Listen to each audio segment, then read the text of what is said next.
development, we have to go through necessary stages. And one of the stages is separating and dividing in order to understand or to clarify. So, for example, we are taught this is blue, this is green, this is up, this is down, this is a girl, this is a boy. Slowly we begin to differentiate. Very necessary step in human development. But when we stay at that level, we miss out on a tremendous gift that God has given us as human beings. And that is to put things together in a new way. A way that moves us to what we would call in theology the fullness of the Spirit of God. What might that look like? Well, first of all, let's look at the gospel. Notice what Jesus is doing. It tells you who he's dealing with. Remember, all of his apostles were Jews. And so he's dealing with a very basic understanding. None of them were what we'd call religious professionals. So this is why this gospel seems kind of out of sorts. But Jesus is clearly saying what's good and what's wrong. We're also given a sense of how this is just the first step.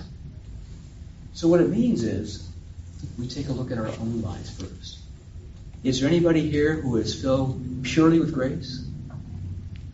I know I'm not. See, none of us are. Is there anyone here who is pure evil? Well, of course not. There's very little in the cosmos that's pure grace or pure evil. All we know by our experience is that we are a mixture of both, glory and grime. Like Jesus, we share in our humanity and we have the seed of divinity within us. Here is the real challenge. To be able to hold that paradox humbly, faithfully, lovingly. And at some level as a community to do that for others. So it does no good to call somebody evil. People are not evil. People do evil things. It doesn't help to say, that's a saint. They never make mistakes. That doesn't help either. Rather to say, I really admire where that person carries both light and darkness and such a joy or peace or presence. So God invites us, as St. Paul did as well, to really take a long, loving look at what's real in our human experience. To name for what it is and to find ways and means not only of celebrating that, but of growing into it. To recognize that, let's face it, we look to each other to help carry this for us and with us.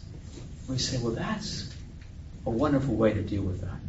Or I'm really touched by the courage of this woman, or the strength of this individual. In doing that, we find our way home. Home to God, home to our authentic self. St. Ignatius of Loyola is one such human being. He struggled with his darkness so much.